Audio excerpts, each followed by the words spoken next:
Yes, so I am supposedly live now. I really hope it works. So welcome back to Karim Talks about economics, and this is the 12th podcast episode, which I'm quite fascinated about that I could actually keep it up for 12 days. That is very, very, very much good, good, good, good work by me. I think. So, as always, I start by introducing what this is all about. So, this is a podcast where I, Karim, talk about uh, economics, and I do so in various forms, and we talk about different things. So, three things that characterize this podcast is that it is spontaneous, it's informative, and it's open-minded. It's spontaneous in the sense that I do have a small agenda, but it's not very much into detail what I'm going to be saying. So it's not a presentation, but more of a discussion, maybe even a cup of coffee that we sit and we talk about different things. It's informative in the sense that it is also spontaneous. So I don't always know what I'm going to be talking about. So for me, it's informative that I ask myself questions and sometimes also some guests. And sometimes we also read from books such as this one that we've been reading in multiple times, right? So Adam Smith, The Wealth of Nation. So in that way, I get more knowledgeable and you, the listener, also gets more knowledgeable and maybe also the people that I talk to during this podcast also get more informed in the sense that they are asked questions that they would not otherwise be asked. And thirdly, it's open-minded in the sense that I don't follow a specific agenda. I'm not bound by any political view. Um, there is nothing that is really restricting the questions that I can ask and the things that the people that I interview and the things that I read can inform us about. So usually I start out with the news, right? And then I have a small follow up from last time.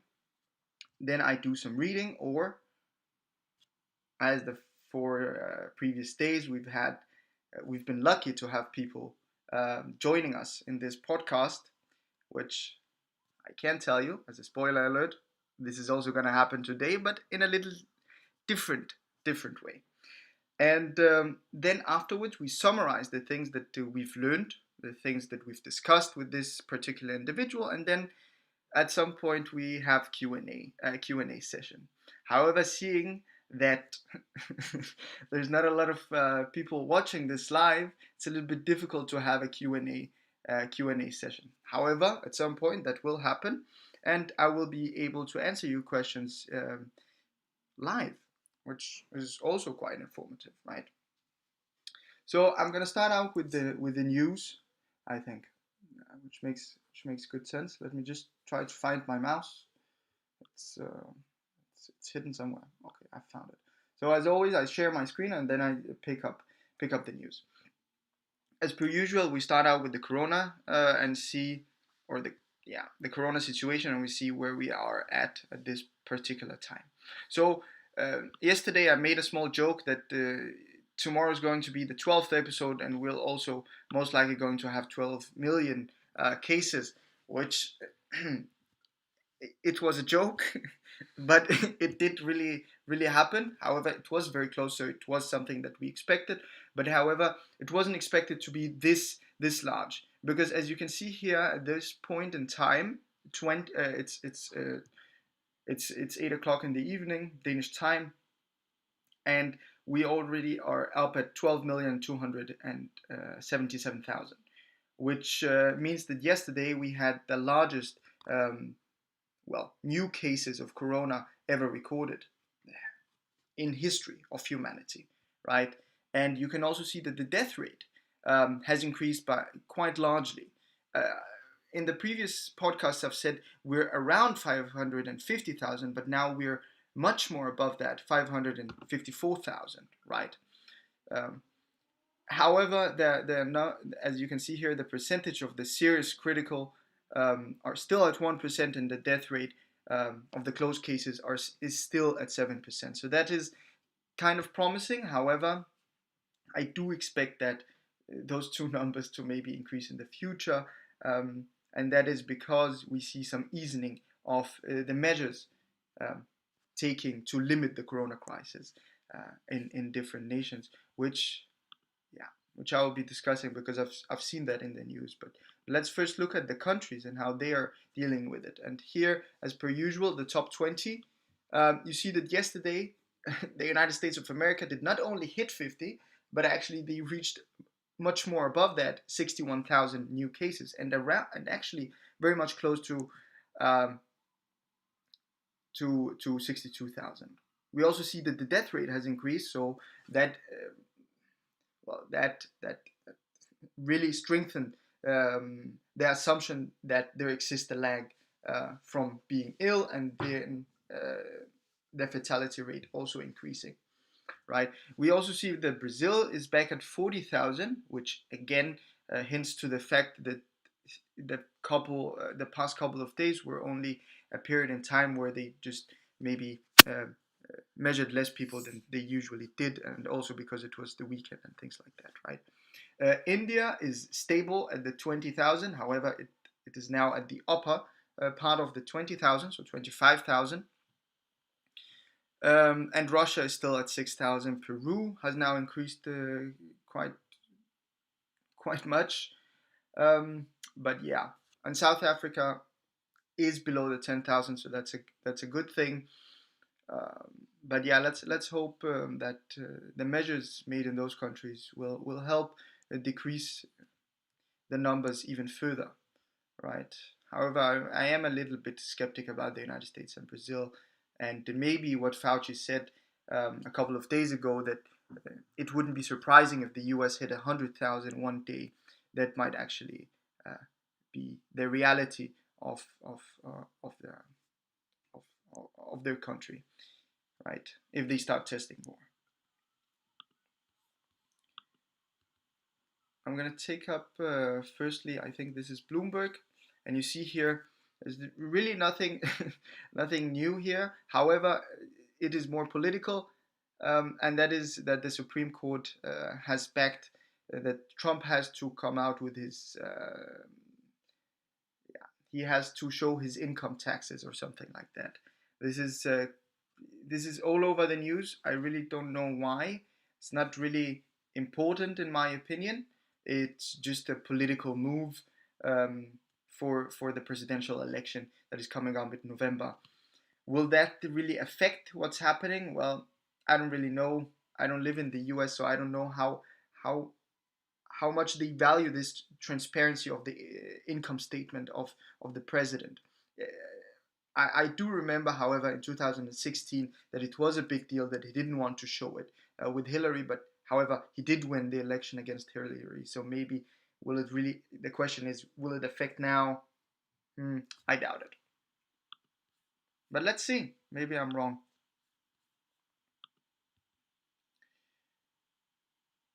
If we then go to the CNN, again, that is also the headline, right? However, some interesting, not interesting, but I think some news that is more objective is that the mayor of we built them up with completely new infrastructure. Like if we look at Aarhus' Skellerup, there's a huge project there too. Oh, okay. What's going on? I have no idea, but I hope it's still live. We're still live. Yeah, this is a little bit lagged. So yeah.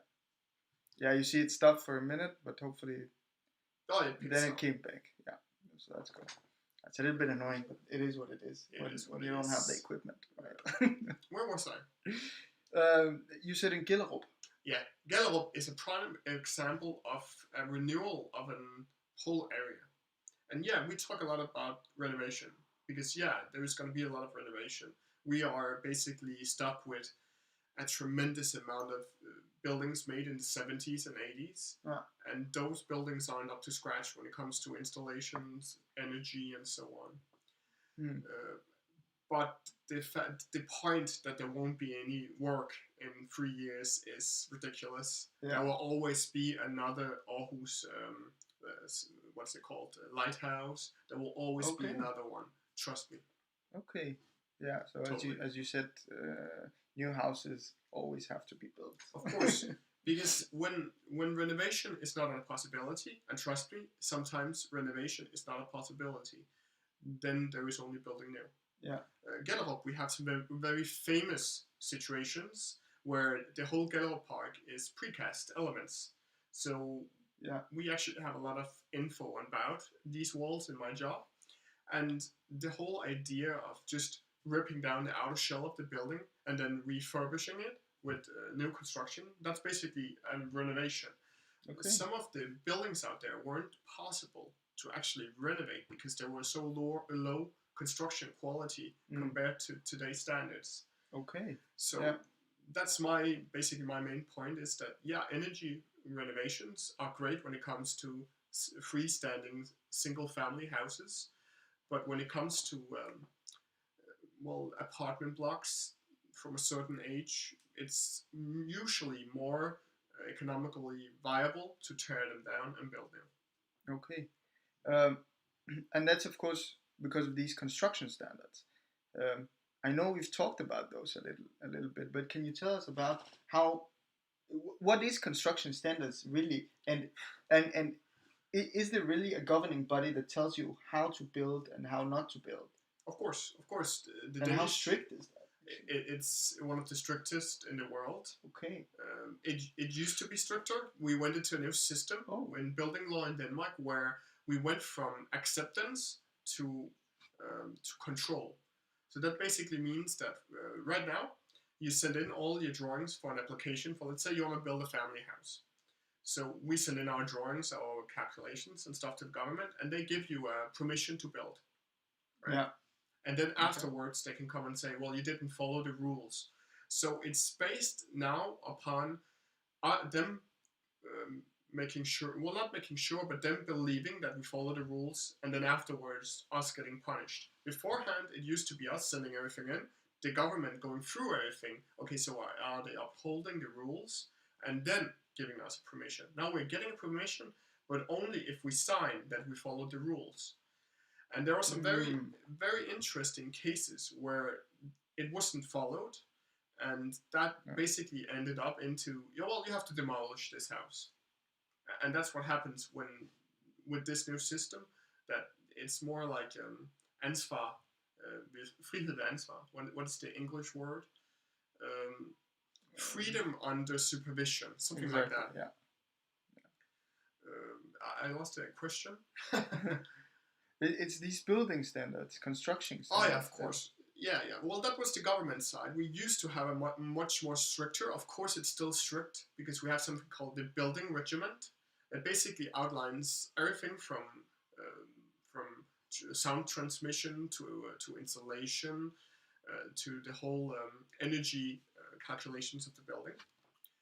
And that website is freely available for all, of course, because we all have to follow it. And then there is also called the local plan.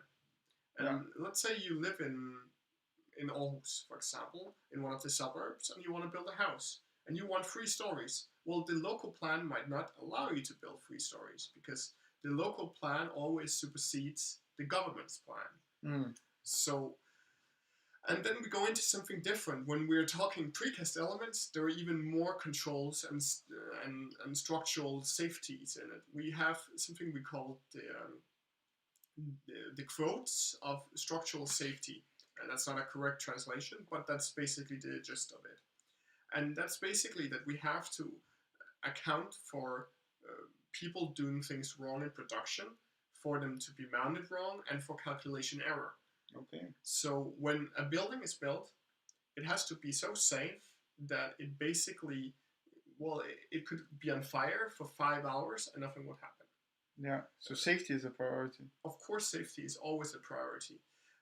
One thing that changed with the new government building law was that we are held accountable as people who produce buildings. So if you're an engineer and you are making calculations on a building and you knowingly make a mistake, then you can actually be sentenced to prison if the building were to collapse and people would die. And it's the same with me. If I knowingly do something to a precast element that would make the building collapse, then I'm held accountable because my name is on that drawing, and then I basically killed those people. Okay. That gives me a small insight into why you're always, I'm going to put this very politely, you're always angry when those engineers do something wrong. Of course, well, it's of course the engineers will get the hard end of the stick Yeah. because I am qualified to check engineer work, but I'm not qualified to put my signature on a drawing Okay. as an engineer. So I can see and look if they did it correctly, but I'm not legally allowed to sign off on it. Yeah.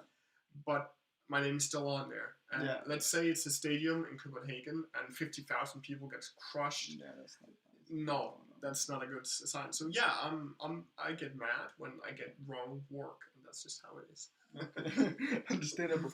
Now, when you talked about these government plans and the local plans, right? You said that, of course, always the local plans supersede the government plan. Great.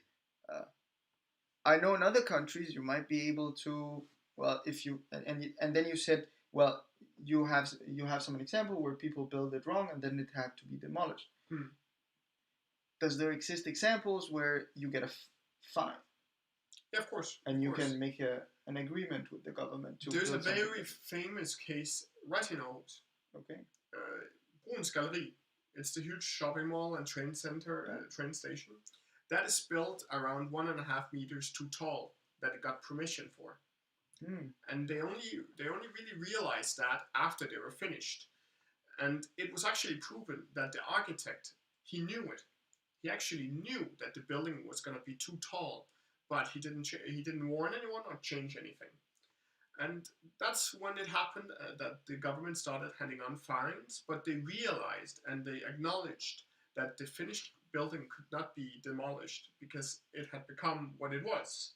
And to demolish it and inconvenience the whole area was too bad. And in that case, then yeah, it was signed off on, of course with hefty fines, but it was accepted.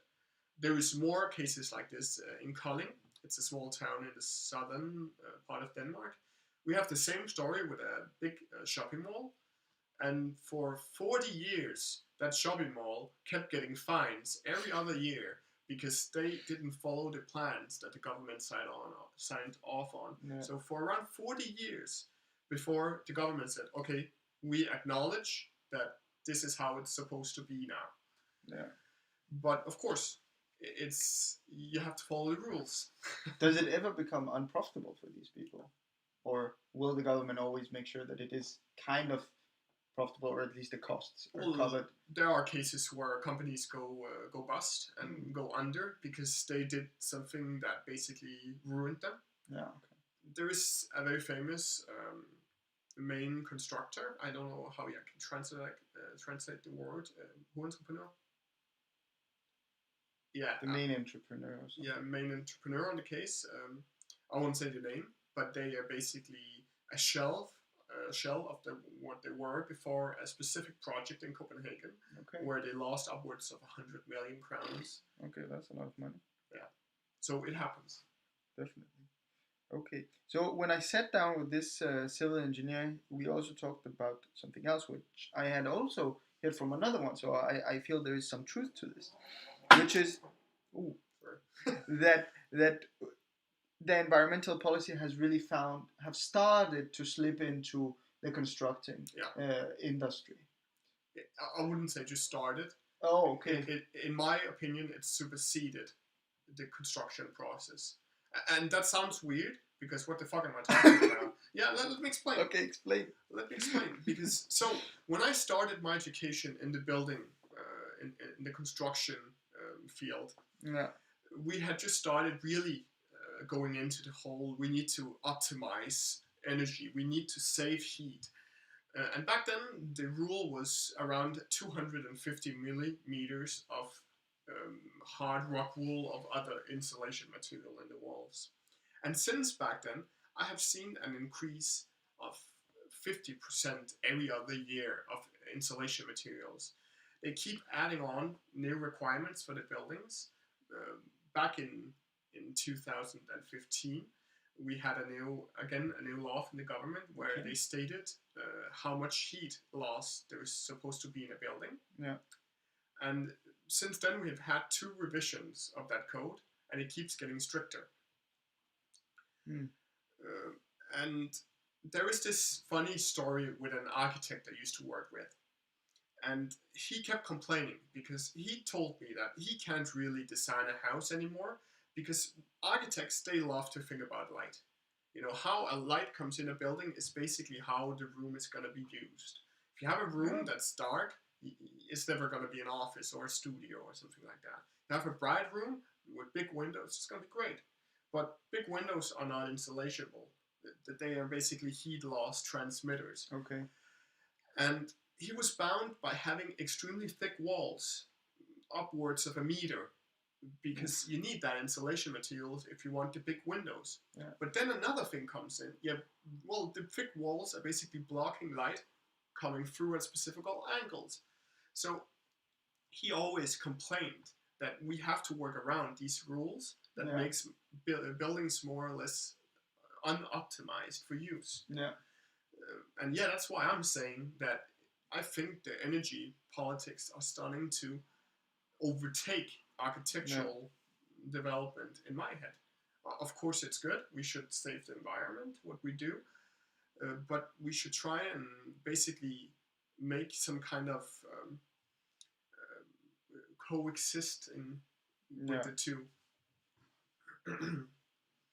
Well, then there is the whole joke that usually said that, so if you can't uphold the heat loss in the building, well, just put solar panels on the roof, you know? Well, how many solar panels can we put, you know? So, yeah. Yeah, okay.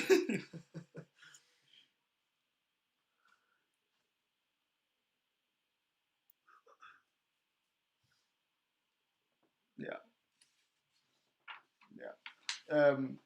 Okay, so I think we can also talk about the materials used, right? Of course. So with these more environmental policies, I heard that you're going to start using amber, so tree, right? Amber. Oh, you mean tree sap? Amber? Yeah, maybe something like that. I haven't heard about that, but yeah, materials are a huge part of it. So, as you heard, I am basically working with concrete and steel. And as everyone who is even a little informed about the climate debate, well, those two, they don't mix with climate. Steel is a very heavy polluter, both in getting the iron ore out of the earth that's destroying the environment, and actually making the steel is extremely expensive in CO2 emissions. And concrete is even worse. Oh. So there is this debate in the whole industry that works with concrete, because concrete and steel are one of the major building materials in the world, because they just so happens to have the same properties when it comes to extension during heat and so on. But how do we cut down on the footprint, the carbon footprint of some of these materials, when we basically can't? But we know that countries such as Sweden build houses out of tree. Of course. Right? And so did Denmark in a century ago. Totally. And there were actually a lot of new developments. Then, of course, Copenhagen burned down, so that's not a good thing. Well, of course, I can Yeah. point again to the government rules, because there is a specific about wooden houses and how to secure them for fire. Okay. And there is actually a project. I can't remember if it's on standby right now, but it's going to be Scandinavia's first wooden skyscraper. I can't remember where it's placed in Denmark. But yes, wooden materials are starting to become more used. And yeah, wooden materials are basically green in the sense that they lock in the CO2 they have in them as long as the building is standing. Yeah. Of course, the same can be said for concrete and steel. But the point about wood is that if you burn wood, the amount of CO2 it releases was the amount it took out of the atmosphere when it grew. Yeah. So that's basically the life cycle of wood. While concrete, if you make concrete, you release a tremendous amount of CO2 that didn't exist before, and then you make the element, and let's say it stands for 50 to 60 years, and you break it down, well, you don't really have a release of CO2. Yeah, So you just generate a lot of CO2. You don't have to build a lot of other houses because it lasts longer, but you aren't really winning anything like with wood. So that's the point. Yeah. And of course, when we talk about materials, we have to talk about the life cycle calculations. Mm. And that's a huge part today. We have to be able to have a standard when it comes to materials and think, well, what can this be used for in the future? So let's not use a lot of CF gases that destroy the ozone layer, because that's not good in the future.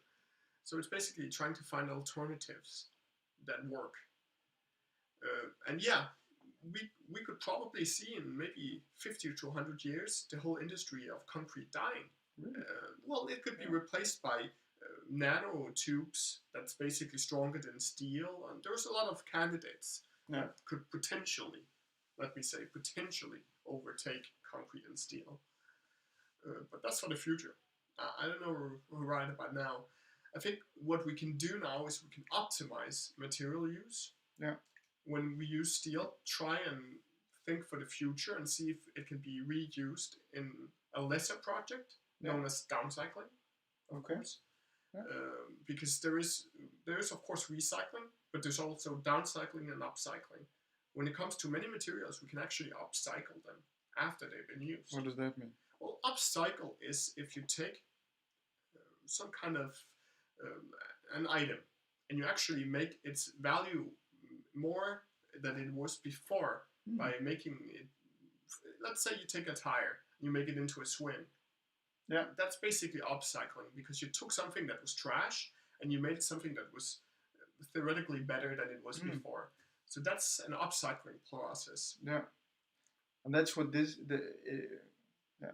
we have any economists listening or any management people, that's circular economy. Let's talk about the circular economy, that nothing goes to waste. Of course. So it's that thing that we minimize the things that go to waste.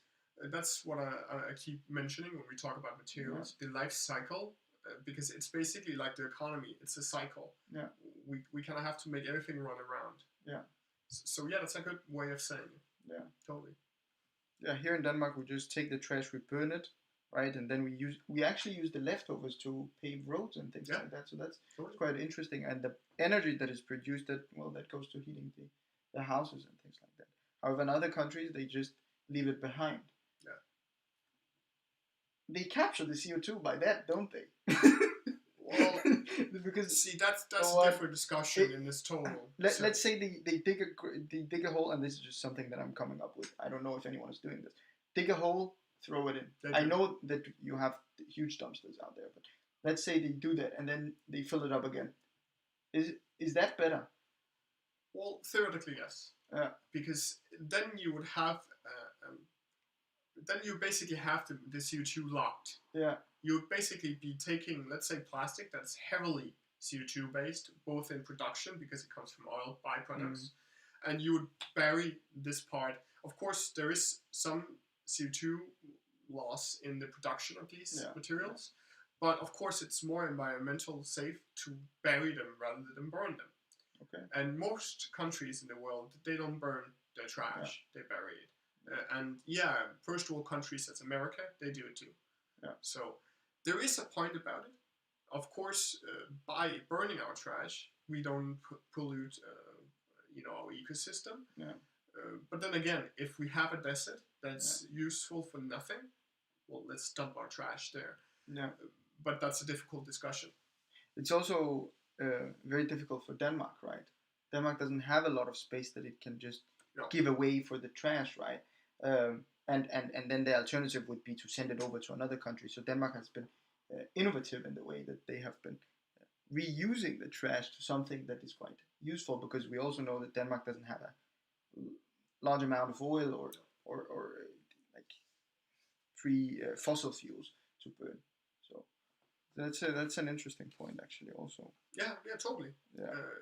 We have optimized the way we use our materials all the way to the end of the life cycle when something is trash, because it's basically a need and necessity for us to do it. So yeah, Yeah. I'm gonna move back a little bit to this of course. COVID-19, Yeah, I'll have to. and I'm of course a newly employed individual in COVID-19, so there's of course going to be some consequences on my future employment. Hopefully there won't, but let's see. I have started to send out applications. Just anyone listening, and I'm up for business. Um, However, as an individual that already works, right? What kind of you did give us a small story, right? You went from well, you were hired, then you were fired, then you were sent, then you were temporarily rehired, and then you were definitely rehired. Yeah. Do you think that's the case for a lot of individuals, uh, or does that depend on the industry, maybe? The way I'm hearing is that it's highly dependent on the industry. Yeah. We had a very hard bounce back, and it seems like we have more to do now than we ever had. Mm. And especially in our industry, it comes from people basically just saying, let's build, we need to build, we need to kick the industry back in gear. Mm. But in other industries, that's not what I see. I actually know a lot of people who are without jobs. Mainly, it's lesser educated work. Okay. Yeah. That's what I'm seeing. So the hardest hits are the guy who only went to high school. Yeah. That's what I'm seeing.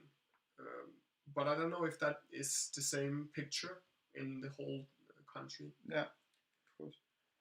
Of course. Do you also think this experience with your contract being totally, well, let's say, torn apart, and then you wrote a new contract, but then, for 3 months, and then you wrote a different contract that will be indefinite, I suppose. Mm. Do you think the contracts from now on will be different to see these risks that might come, or do you think that this is just a special case? COVID-19 is not, and this global pandemic is not something that we will be expecting again, and we'll just move back to the way that we hire people. Let me understand what you're saying. So Yeah. you mean that going forward, they would actually write in a clause saying that a global pandemic made void your contract or something? Is that what you're? No, well, that is one way of understanding it. I think a better discussion we could have would be something related maybe more to the way that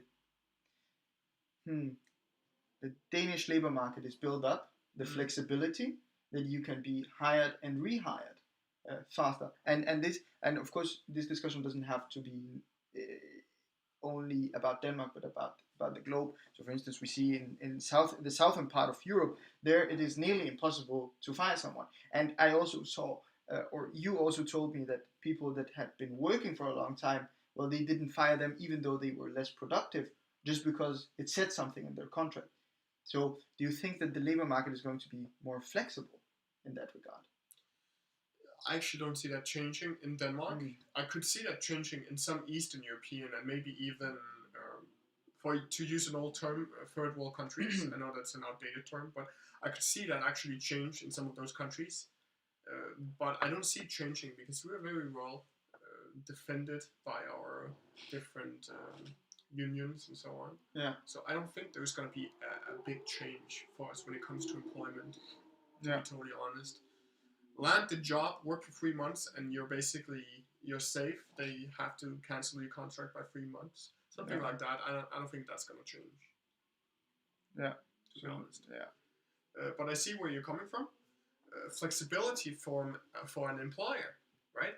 So he could say, okay, well, we are fucked. We need to gain some capital. How can we do it? Well, we can send this person home. Of course, maybe. I don't know. That's a difficult question to answer. Yeah. We know at least that you say that these lesser, and I'm referring back to what you said, the lesser educated people are maybe those that are more unemployed. Do you think that's maybe also related to the way that they're contracted are? Yeah. Basically, yes. Of course, lesser contracted people have lesser union, and I hate using the word lesser because, of course, not everyone should go to university or whatever. We need someone to drive the economy and at all levels. But of course, they are people that work minimum wage. That might be a better term. People that work minimum wage. They also work with minimum wage contracts. and those are just lesser forgiving when it comes to quitting times and firing times and so on. Yeah. And that's just how it's screwed together. Yeah. And yeah, to be honest, in our factory where I'm working, we have a production area where we actually produce the different elements and so on.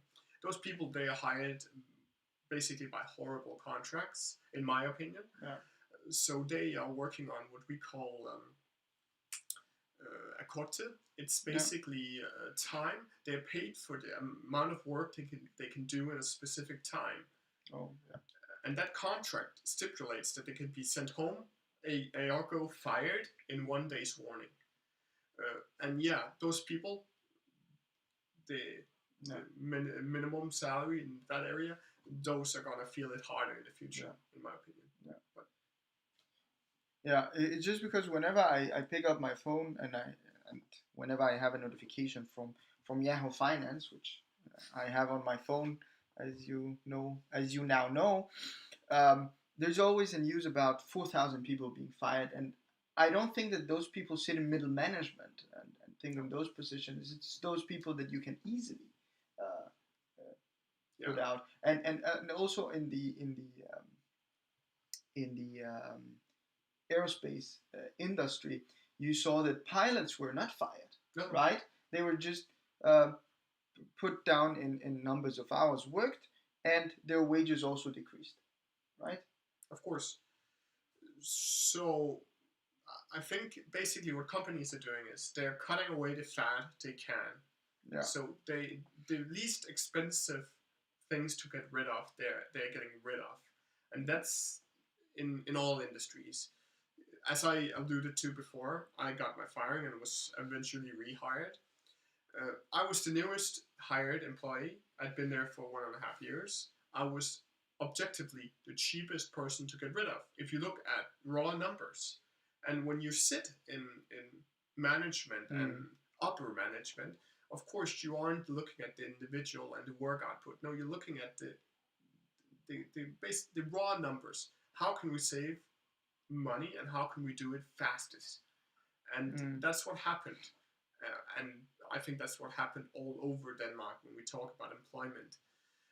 Especially small single firm employments. Let's say a man, he has 3 or 4 employees, and he can see, shit, I have this little restaurant, and usually it's just going ahead. Maybe he has a little bit of savings, and he can see suddenly no customers for 3 months. What am I going to do? Well, I need to get rid of the fat, keep myself alive until it stops. And I think that's what happens. And of course, that's going to be the lower paid, lower educated people, because they are. And yeah, I get the fact that I dissed myself, but yeah, okay. Well, understand it as you will. Okay. Yes, this might.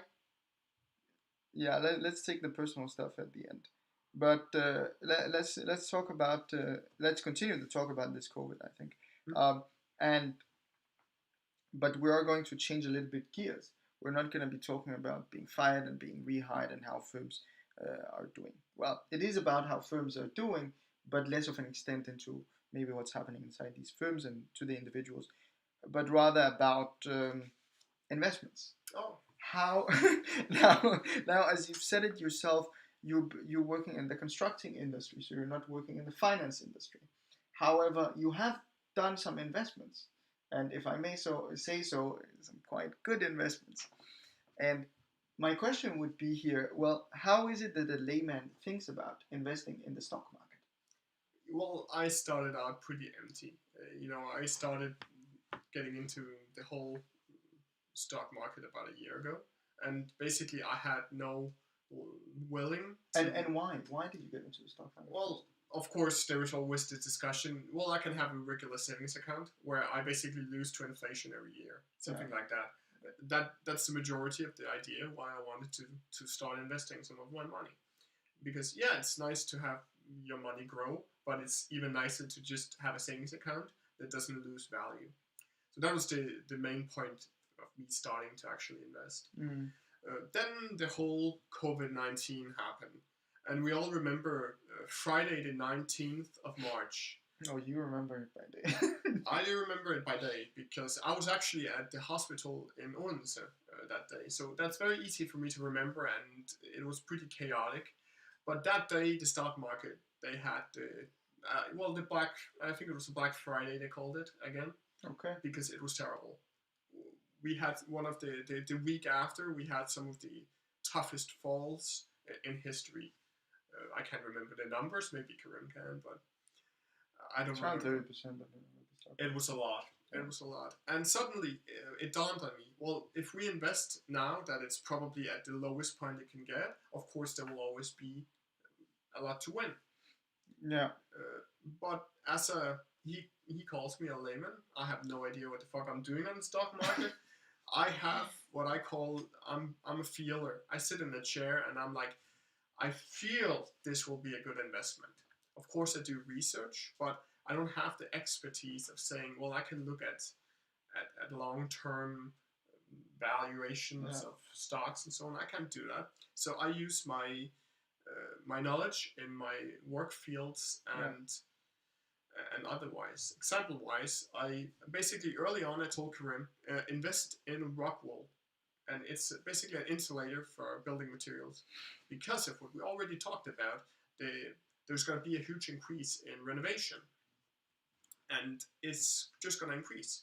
So invest as much as you can in it, and you're going to have a nice payday. And that actually worked out pretty well.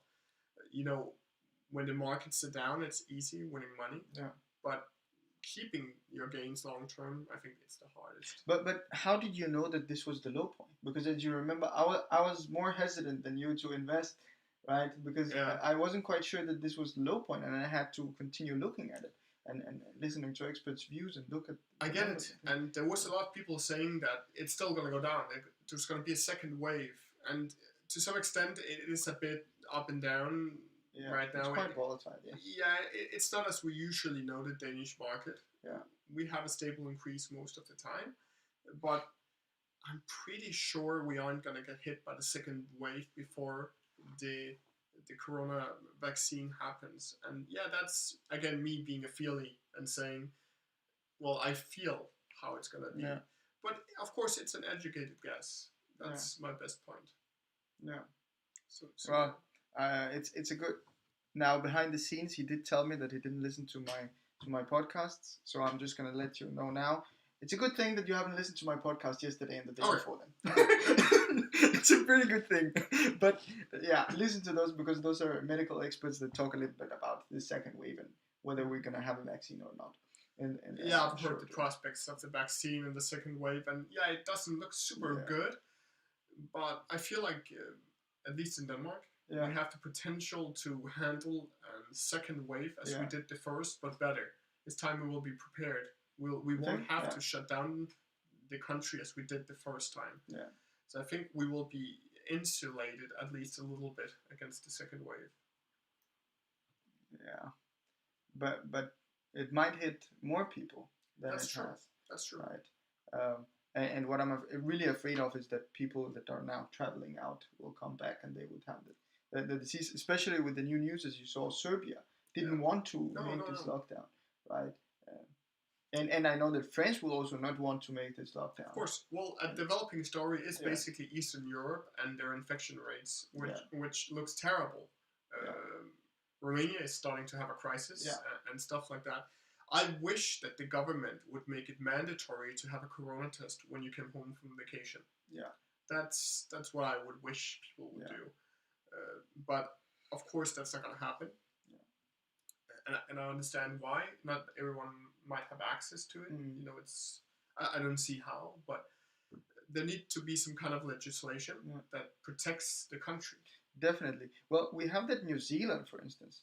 They said that there's a mandatory not lockdown, but quarantine of 14 days that is guarded by the military. Really? Right? You're taken from the airport and put into that. And also in Egypt, that's actually what has happened, even though the infection rate has increased in Egypt. However, that is what's happening. And you see pictures of that in Egypt and in New Zealand. And New Zealand has been successful. Really? Pretty successful. Well, of course, if you shut down the country completely, like it sounds like they're doing, Yeah. then it makes sense. Or at least they quarantine, new infection cases. That makes case, right? Yeah. That makes sense. Do you think that would happen in Denmark? I don't see a government enforced quarantine. I don't see that happening in Denmark. First of all, we have demonstrations about 5G networks. What would happen if the government suddenly said, "Well, you're going to be put in military enforced home isolation"? That's not going to happen. We are too free in Denmark, and that wouldn't be accepted. Okay. Yeah. I'm pretty sure that would happen. To be honest. Yeah. Yeah.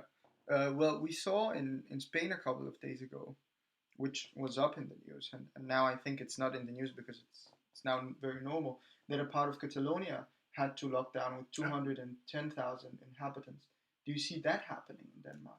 Well, closing down, and I know you would be pretty happy for this because you hate this place in Denmark, but closing down Sjælland. Of course, that would be amazing. Move the capital over here to the right side and forgetting about the island, quarantining off. And... No. Of course, it's a joke. No. Yeah. Well, our prime minister already put forward this idea that in the future we will have outbreak clusters, which makes sense. We had one the other day up north in Denmark. Okay. Yeah. And the whole idea is that we can shut down specific areas of Denmark. And I am on board with this idea because I do understand that limiting the disease, the only way to do it is not to trust in people, because not all people can be trusted. Yeah. So sometimes limited enforcement of quarantine might actually be the solution. Yeah. I also remember at the beginning, islands, small islands, because Denmark is made up of more than 500 islands. Some of these islands, they said, we're going to cut out the ferry now. Yeah. We don't want people because we're too afraid. Of course, and that's always a possibility. Yeah. To be honest, if it was a deadlier disease, don't misquote me in this. It is a terrible disaster that's put upon the earth. But if it was a repeat of the Black Death or even the Spanish flu, well, we saw it. So it's at 7% currently. Yes, exactly. If it was worse and it was actually a potential world-ending disease, then those instances of total shutdown of island might be the savior of humanity. But in this instance, when it might be inhuman to say, but maybe we shouldn't again destroy our economies by shutting down everything.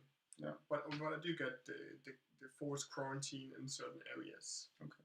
Yeah. Well, we're open-minded here. Of course. Just say whatever feels right. Right. I'm not gonna try to push you to some specific narrative. No. That's not a good debate. Exactly. And we are also living in a democratic country, right? That is what moves us forward, I think. Okay, so now to the personal question. Then. Okay. And I hope you can answer it. You can try. Well, you also don't have to go into personal things about it. You can just talk about it in general. So, Adam Smith in his book, right? You remember when I said this notion of productive and unproductive labor? He said that a lot of these unproductive laborers are also very honorable works, such as the military. The military is something that we all need and we value the thing that they give us.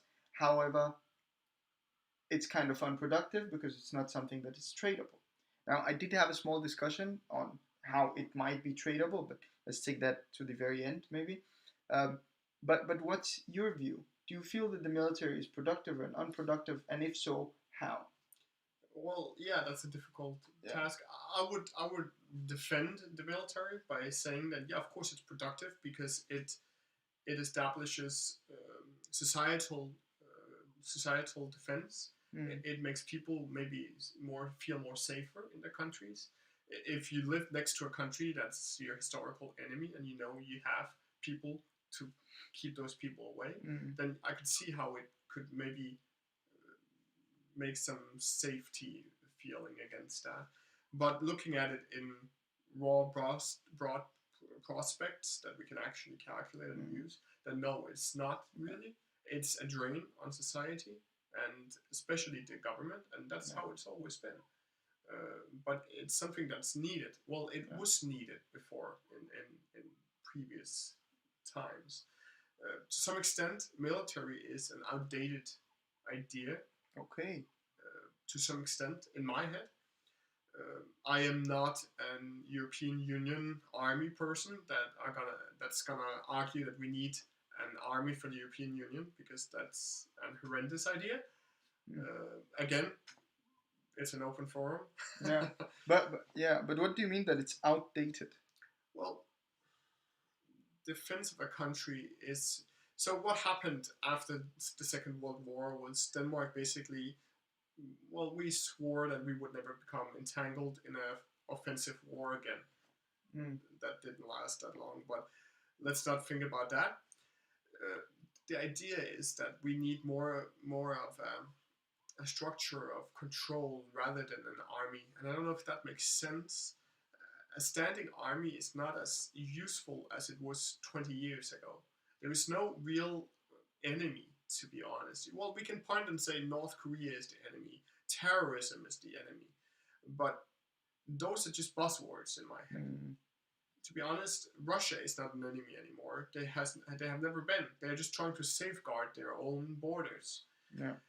So I wouldn't say I'm gonna go against my own opinion and say it's not outdated, but it needs an update.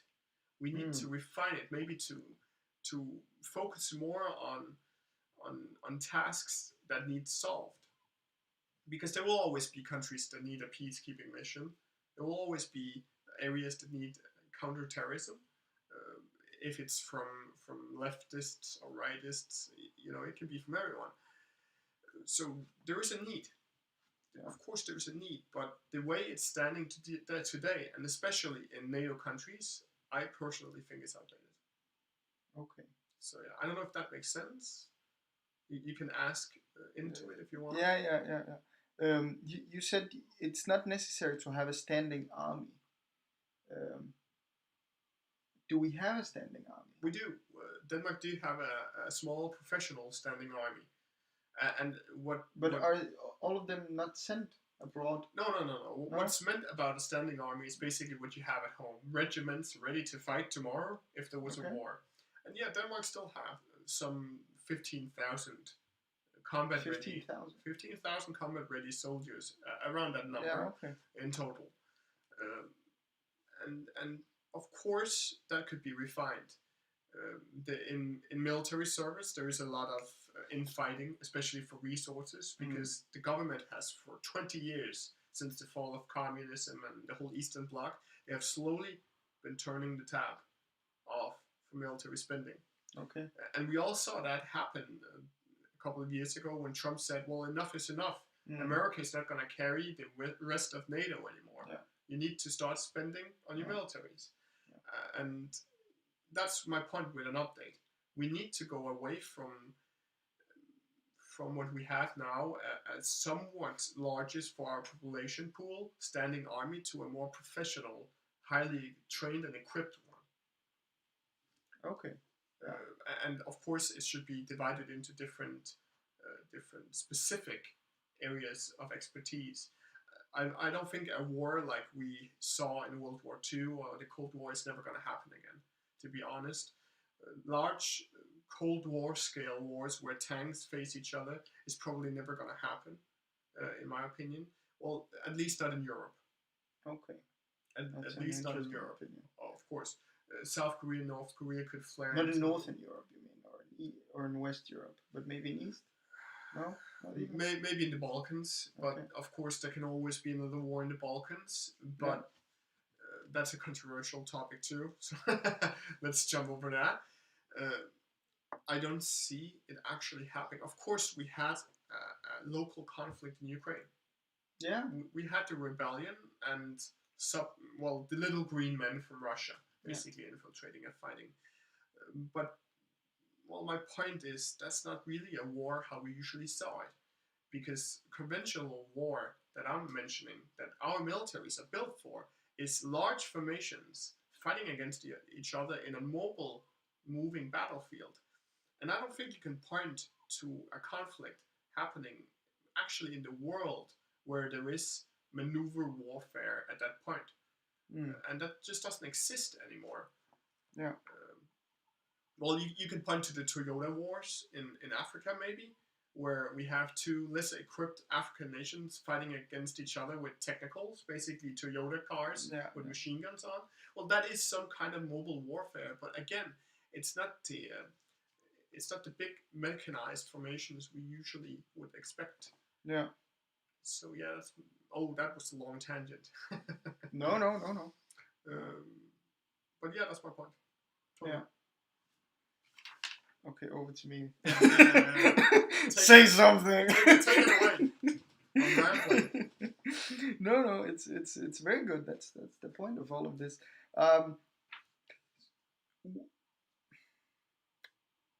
What about this idea of compulsory, mandatory military service?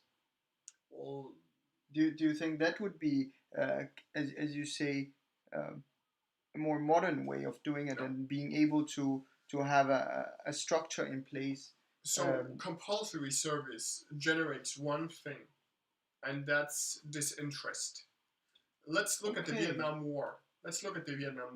So when America started the Vietnam War, they had a large professional force actually enter Vietnam and helping the South Vietnamese. But when they had to start conscripting Americans, you introduce people into the mix that are not interested in fighting. And when you fight people that are not interested in fighting, they will ignore it. They will try and find loopholes, try and do things that aren't fighting. And that makes sense, because not everyone has an interest in killing people. And of course that's true. Pacifism should be a thing you can choose. So compulsory service is basically the gateway to making your army less useful. I can point at countries from the Middle East, Africa, Russia to some extent. There's a huge farce about the conscription rate in Russia. Basically, if you get conscripted in Russia, you are being taken away for 4 years, and you're being forced to do forced labor at an army base and private houses of the generals. Yeah. You aren't being taught how to fight. Yeah, and that's my point. Yeah, I've also heard stories about that that's in my point. Egypt. Compulsory military service generates nothing but I had an interesting discussion with one of my friends that is in Egypt and about to finish university, finish his bachelor. So he would, and in Egypt we have this compulsory military service, and he's trying to get out of it. Yeah. As you said, right? Because he doesn't have interest in it. Of course. But also because that in Egypt you might be put into these. Now that the military has control, they also have their own factories, so you might be sent to a factory and work there for kind of free, but you get a small wage, but a very small wage. Right? The thing that came to my head, right, when he said that, and I this came very spontaneous to me, was that I think even in Russia you have a, let's see if you can follow my thoughts here, or my idea here. You have a very low tax rate. Okay, in Denmark you have a very high tax rate, and let's assume that tax rate means that you give something to the government, right? Because the military is also a part of the government, and if the military is producing something, then it is going to the revenue of the government. So maybe in Egypt and a country such as Russia, you give up 4 years, right? If you're more educated, you get less. I know how that works. Because maybe your work is then more productive, right, when you are in the military service. But you're giving then that amount, right? You're giving 4 years. You're not giving a specific amount in money, but you're giving 4 years. Where in Denmark, you will be giving something to the state every single year in taxes. So you kind of mean that by paying less taxes, you pay your societal, basically you pay back society by doing this compulsory service. Yes. So if the government is poor and it knows it cannot upheld these high taxes, it needs to get something from its population. somehow, right? So Denmark is offer you, and also it depends from country to country, right? What it actually needs. So in Denmark, we need this flex security model. We need that because we're a very small country and we need to be innovative, and we know that these industries are quite volatile. We need that when people get unemployed, they have some money and they can get into employment faster. However, in another countries such as Egypt and Russia, their military is quite important because of the safety, right? As we discussed, that is what the military is there for. So maybe it's asking for something else, right? What's your view on that? I can see your point. I can see your point that you're repaying society Yeah. by giving your service to the country, but I don't see it how it pans out when you're doing personal work for the commanders or something like that, or they're using you as you referred to as a factory worker. I see that maybe that adds a product at the end. That suddenly that soldier that would just be a soldier getting a pay from the state, he suddenly produces something. But I don't think that's what you should think of when you think of soldier and compulsory service. Then you should rebrand it and actually call it what it is. Basically, you working for the government because they aren't getting the taxes from it, something like that. I don't know. Yeah. That's a difficult question, to be honest. That's yeah. It's a very spontaneous thought that I had, and I thought that maybe it made sense that you have to give something. If we think at it in that, of course it sense, does. if you have to give something, this is what the government needs. It needs so it doesn't maybe need a lot of strong military people or equipped people, or just some people to stand by the border. Let's say that they just stand by the border. That's what it needs. It doesn't need high taxes. Well, and in some extent, you're right, to be honest. Because some countries, they just need that. They just need the presence. Look at North Korea. The compulsory military service in North Korea is 14 years for men. My God. 14 years. And for 14 years, you aren't being paid. So yeah, that's a long time for compulsory service. Yeah. And yeah, what they need right now is the numbers of the army. So I could see, yeah, you're paying back to society, well, North Korean society, by basically adding your number to that huge amount. But that, and I'm not condoning North Korea or their military or anything, but of course there is a truth to what you're saying, that military service is giving something back to the state to some extent. But again, it's still not really producing anything other than safety. Yeah. But it is definitely true, because that's not, even if these countries want, like, if these countries want to become richer, that's not the way to do it. No. Right? These people need to get the proper wages and be able to trade that they're actually producing. Because the military is not going to take this markup, because it sees the marginal cost of production to be equal or very near to zero, and therefore the prices would be very much lower, and therefore the private sector is really destroyed in those countries. Yeah. Right? Yeah.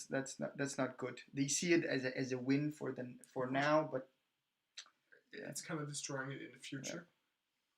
Yeah. Well, that problem we see a lot of places. The exact same problem. Yeah, we've hit the 1 hour mark. Yeah, well, nearly. No, we have 1 hour and 14 minutes so far.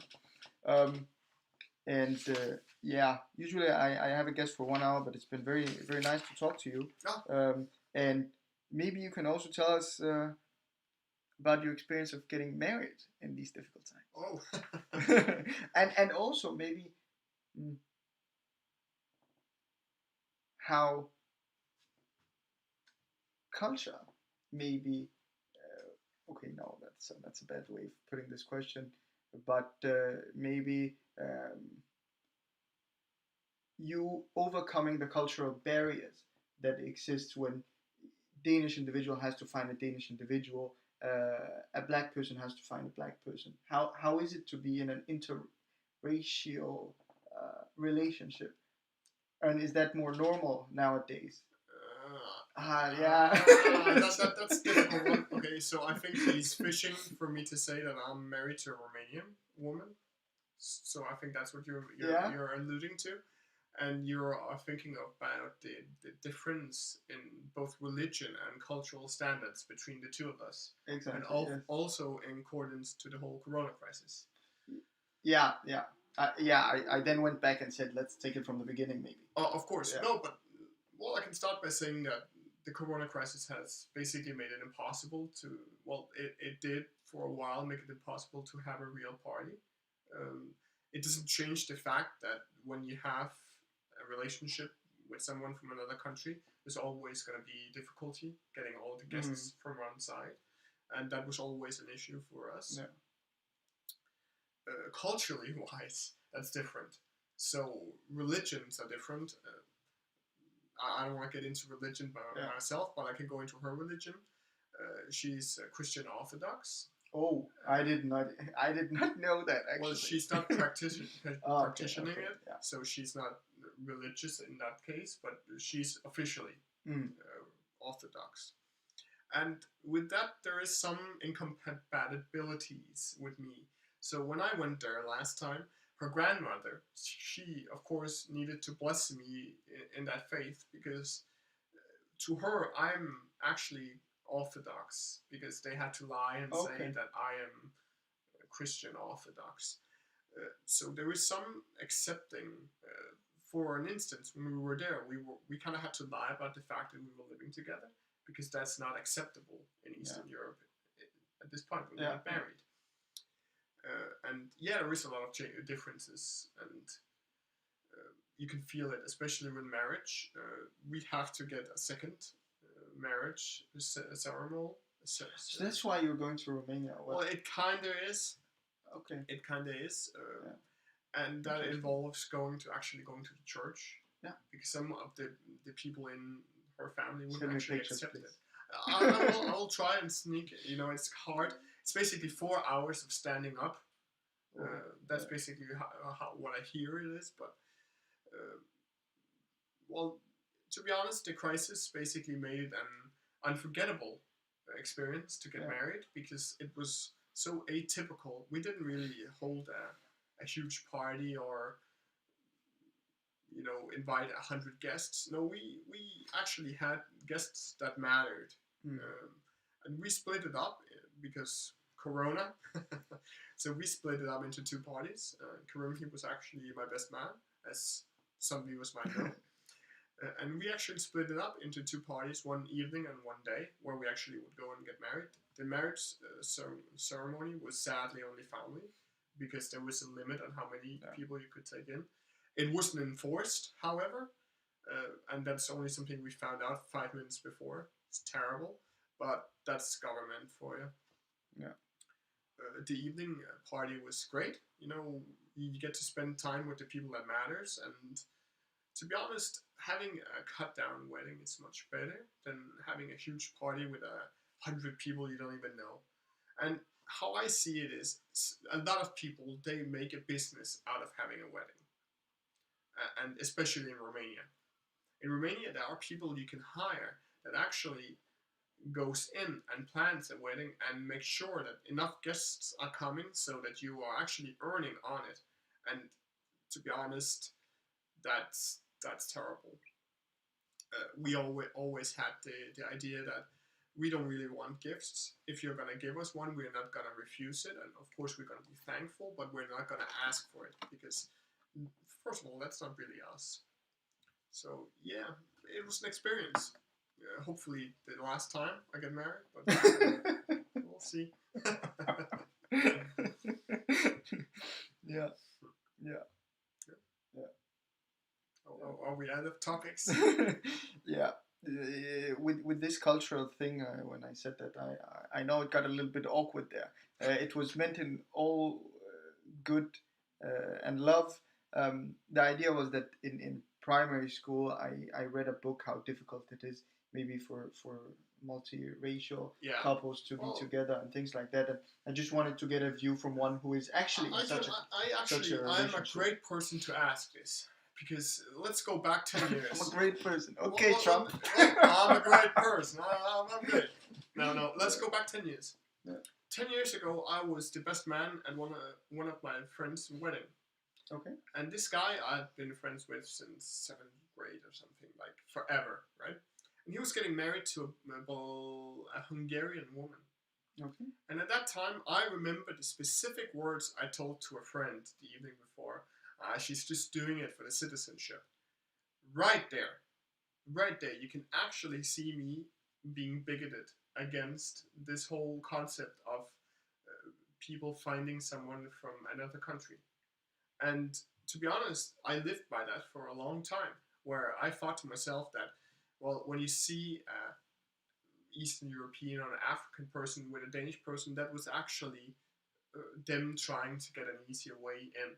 And that's a horrendously wrong way of looking at things. And yeah, I accept that for a long time I had a wrong one perspective on life.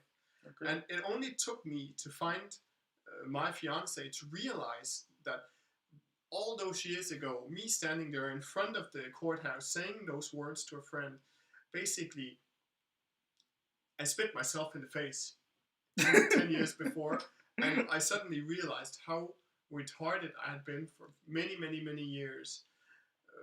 But that's my personal opinion. Let's look at how you're being treated as a, you say, multi-racial couple, because okay. that's a whole experience too. Okay. Yeah, I have friends who I know to my face, they are saying that it's nice and lovely, but I am pretty sure that behind my back they're like, what the fuck is going on there? Okay. And not you, of course, Karim. I know you were open-minded, but I am pretty sure I had friends like I was back then looking at me and thinking, she just wants an in, or he couldn't get any better, so he had to go to another country. Okay. Because yeah, it goes both ways. It's not just them always wanting to get in. Mm. There is this saying that I sometimes hear: the weirder the guy, the further he has to go for some sweet buns, right? And to the extent, of course, okay, that's right.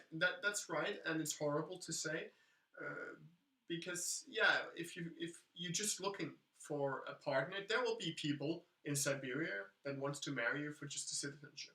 Of course, that's the thing. That's the thing. But if you can actually find something that's not based upon a citizenship or whatever, well, then I don't see a problem. I'm going to ask you a question. Of course. And this this relates to always my introduction, that I say that there is a trade-off between being informative and being entertaining in this podcast, right? And now to the entertaining part. A question about the entertainment. That statement about people coming for the visas, and you mentioning that now, does that have something to do with you watching 90 Day Fiancé? I love it. I love it. It's a horrible show and it degrades your brain, but to be honest, that show is nothing but people in that situation, to be honest.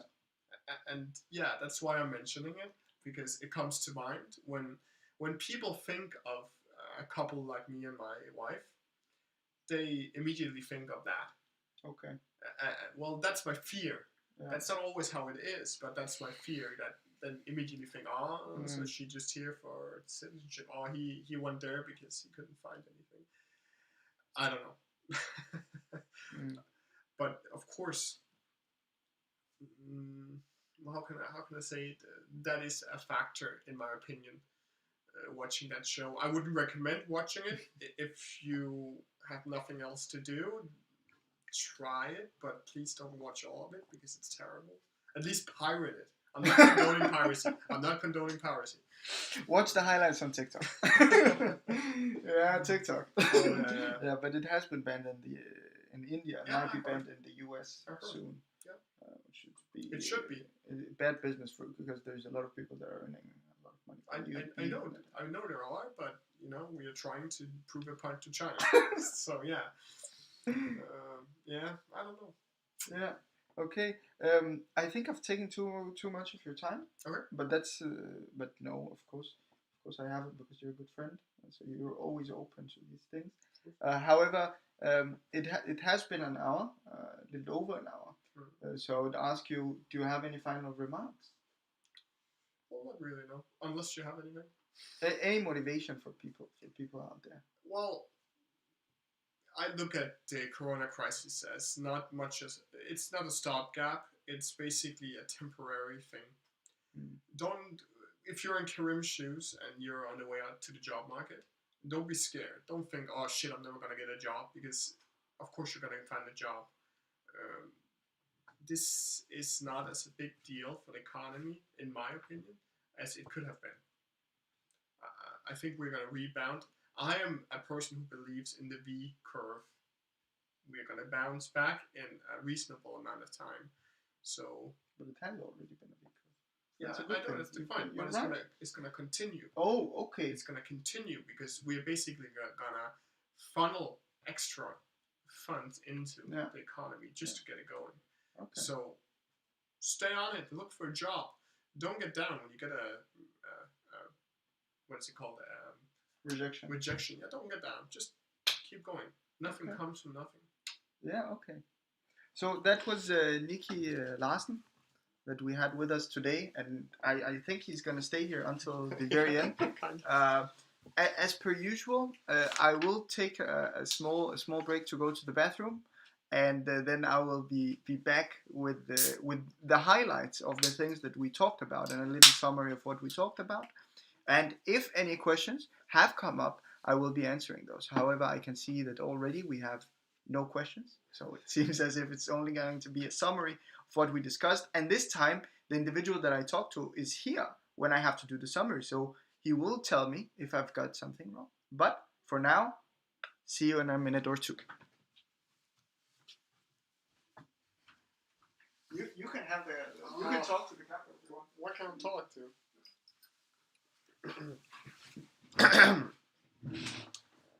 So I'm gonna hijack this podcast for a second while he goes to the toilet. The lighting is terrible. So basically, it's a great podcast. I like the idea, having different guests talking about economics. He seems very well prepared, so I'm gonna sign off on that. Of course, we need to have some fun and some jokes into it, of course, and can all just be like, you know, be economics and hard work. So I think he should put in like a joke time in this podcast. But who am I to say that? I'm just the intermission guy. But yeah, so no questions.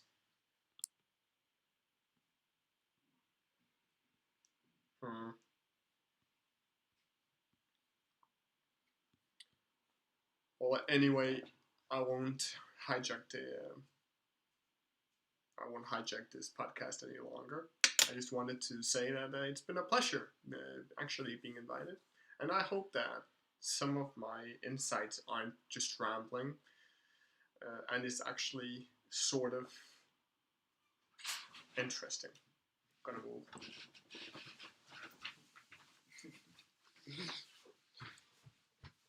But follow my advice. More jokes. Okay. So yeah, I'm back from my small break, and I hope you've had a breather and had some time to digest the thoughts that were said during this great interview, actually, that I've had with one of my best friends here, Nikki Larsen.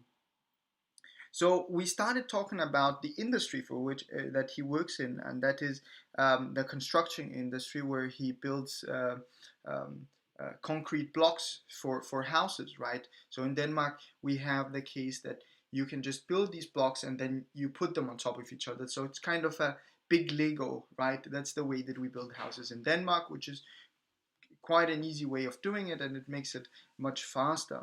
And we talked that what he does here is really being a middleman between the architect and the individual that wants this to be built.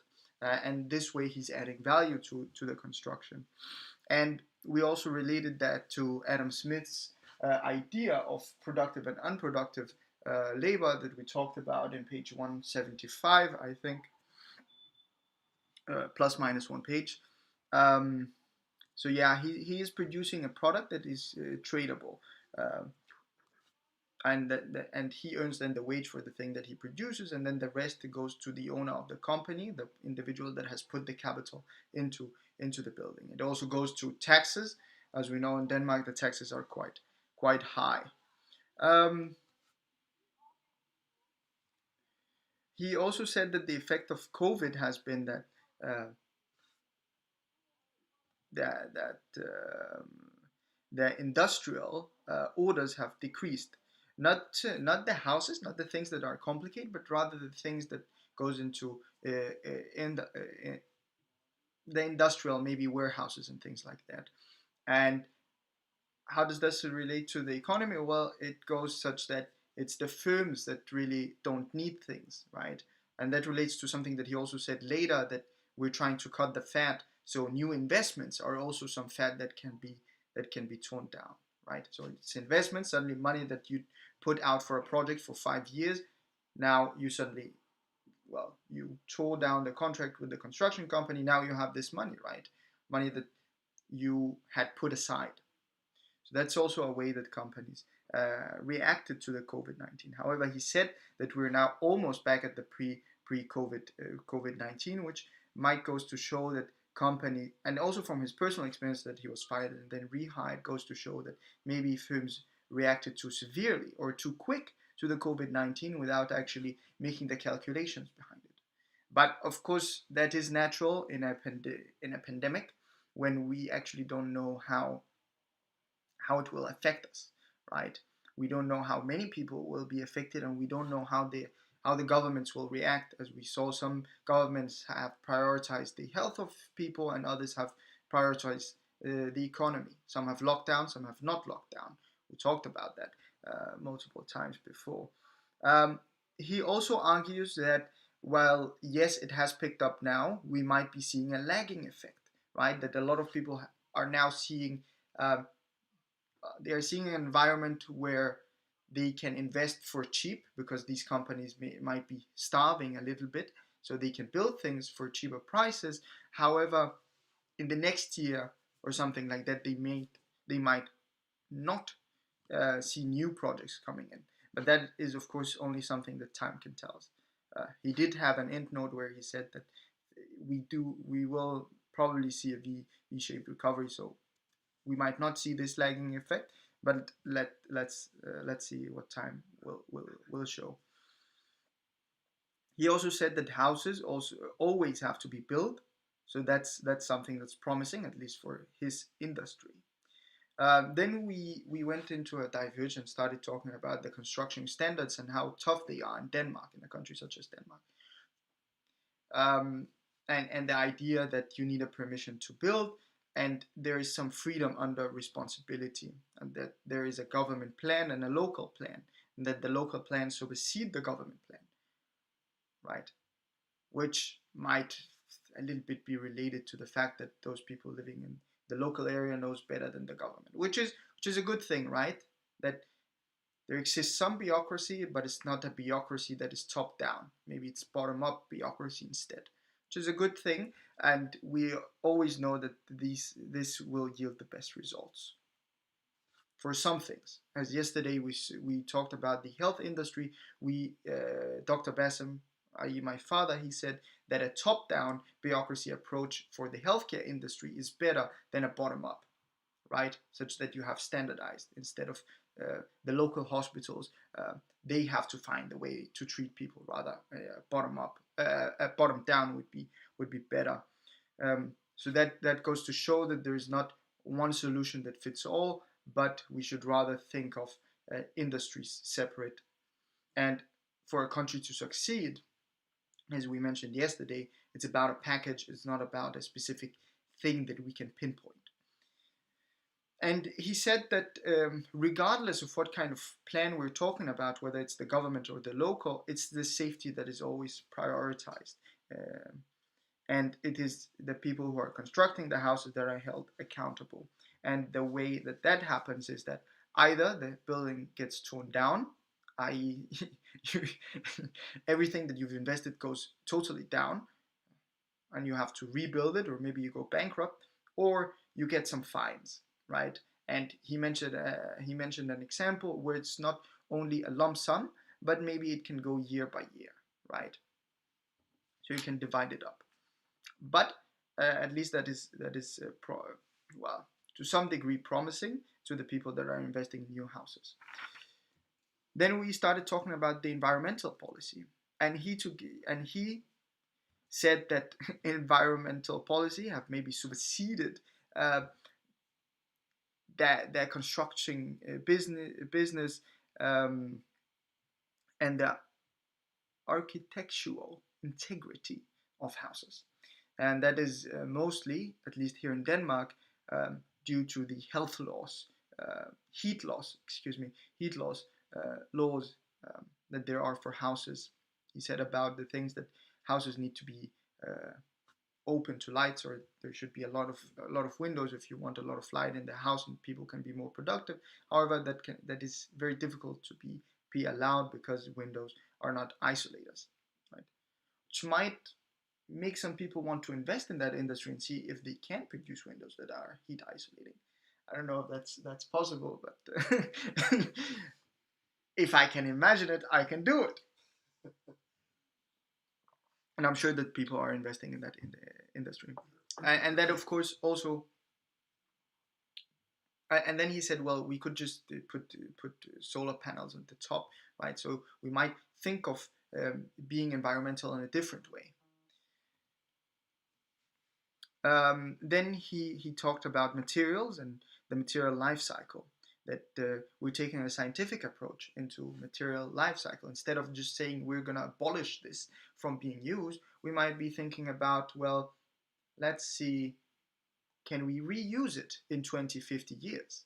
Does it lose its value or does it not, right? What kind of CO2 is it producing today, or what kind of CO2 will it be producing tomorrow? And that was the trade-off between using wood, amber, or using concrete, right? So tree, if or wood, when burned, produces CO2. However, concrete produces CO2 now, right? That's the question. So I like the way that it's more of a scientific, calculated approach into uh, this field and into environmental policy within the construction industry. Then we talked about his personal experience with COVID, being fired and rehired, and then we started talking about the reasons maybe he was fired, or at least temporarily, and that was that his contract was more flexible than other people's contracts, right? It was easy, and that's where he said it. It was easy to cut the fat this way, and he also thinks that a lot of companies have cut the fat that way, and especially when it comes to lesser educated individuals that are maybe paid by the hour rather than paid monthly. And he also said that that might affect, or we both agreed on the fact that that might affect the contracts in other countries. So in Denmark, we do have this flex security model where it's easy to fire individuals, right? So the employment protection laws are quite low in Denmark. However, in other countries, they are quite high. However, COVID might have showed that these employment protection laws have to be weakened in other countries in order to make their labor market also flexible and dynamic to these exogenous shocks. Then we talked about investments and how he thinks about the stock market. And he said that the motivation to invest is that he doesn't want to put his money in an account, savings account that is, where the money loses its value.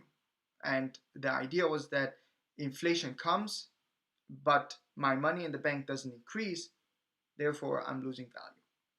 Therefore, going to the stock market, which might be a little volatile, but however, in the long run, more stable, that would be a better way of saving my money. He also told us about his experience when the stock market fell, that he was shocked. However, he did not get discouraged and believed in a V-shaped recovery and put the money where he felt it would increase. And as he said, I am a feeler. And that is due to his, well, it's mostly related to his work. So he's investing in things that he knows something about. As he mentioned Rockwool as an example, he knows that that company will probably not go in business. However, it might feel a little shock, but it will not go out of business as it is kind of has a monopoly or is superior to other companies that are producing this exact product, and he kind of knows their business model.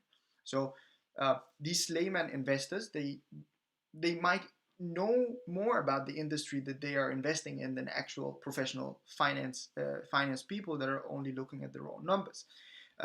As those financial people might be tricked, right? They can be tricked by numbers. A company might lie a little bit about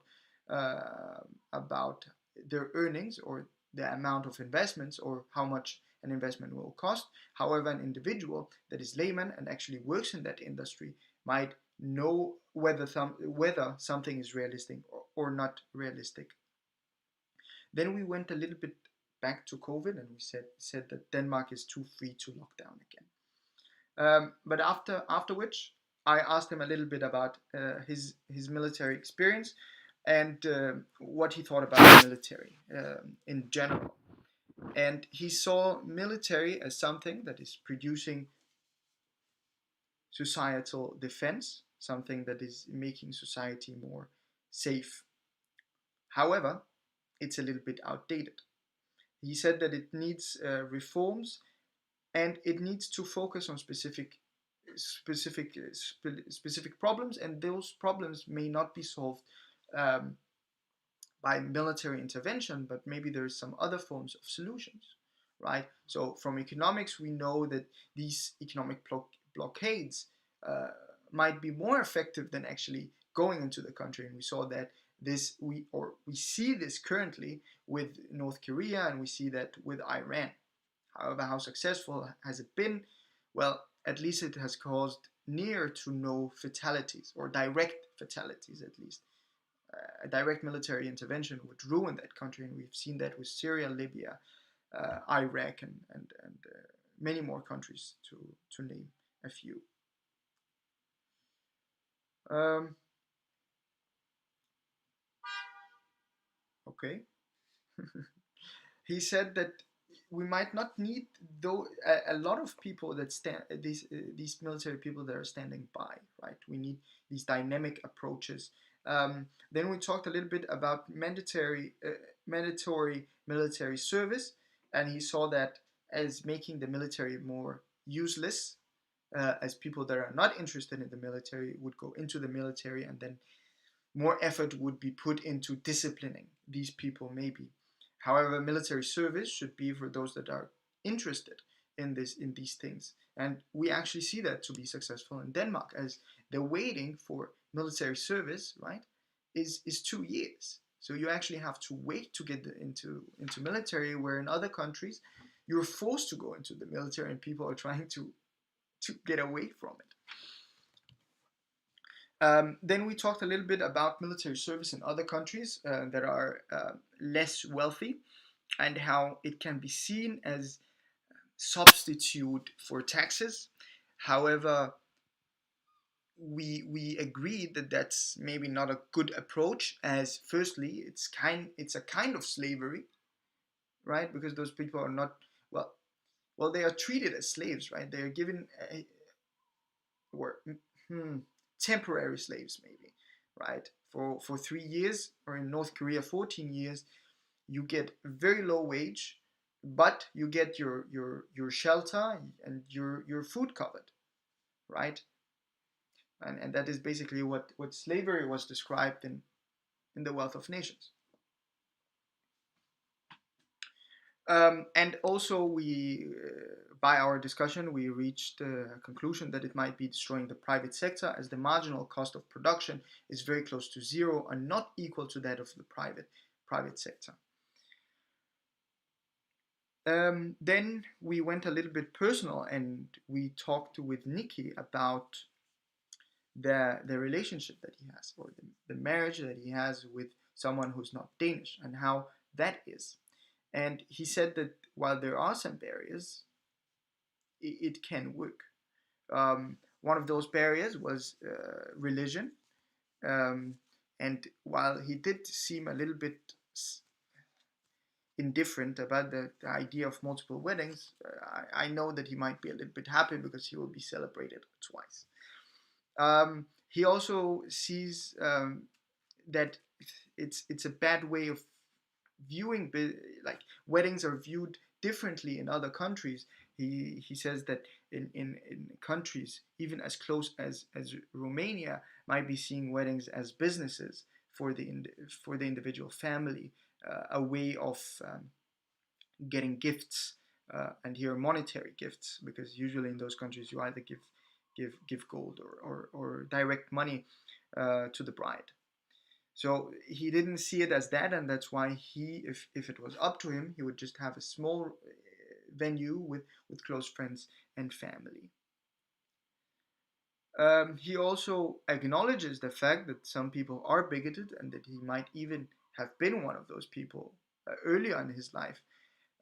However, he has changed, which is of course a positive note for all of us, that people can actually change. That not just because if people tells you something today, that means that that's this person's viewpoint for the rest of his or her life until they die. No, people may change. And he also said that while you might be looking at foreigners marrying ethnical people for the passport, you could also view it the other way around, that the person who's marrying this person also gets something out of it, and that's something that we should be open be open to. However, and it's not, yeah, it's not a good thing that is happening. However, he does fear that people behind closed doors might be, um, well, might be talking some things, saying some things behind his back. So he's a little bit frightened of that, but it seems as if he's not taking that into account. However, he does acknowledge the fact that some people might still not be accepting to these point of views, which can be generalized, right? So you might have racists behind closed doors. What can we do? Well, we can do nothing. However, we can be hopeful on the note that people can change. Um, I think this podcast will not even reach 2 hours, but it has been very, very, very informative. And it's not a bad thing that it hasn't reached 2 hours. It's maybe even a good thing, because then more content has been come together and been more productive. So as always, thanks for listening, and see you last time. However, next time. However, as always, I don't leave you like this. There's always a motivation at the end. And since I've had one of my very close friends with me here, the motivation goes in that direction. It goes to make sure that you surround yourself with good people. Make sure that you surround yourself, or yeah, excuse me, before we move, maybe the question for next time. The motivation is still the same, but let's make up a question for next time. The question will be something like,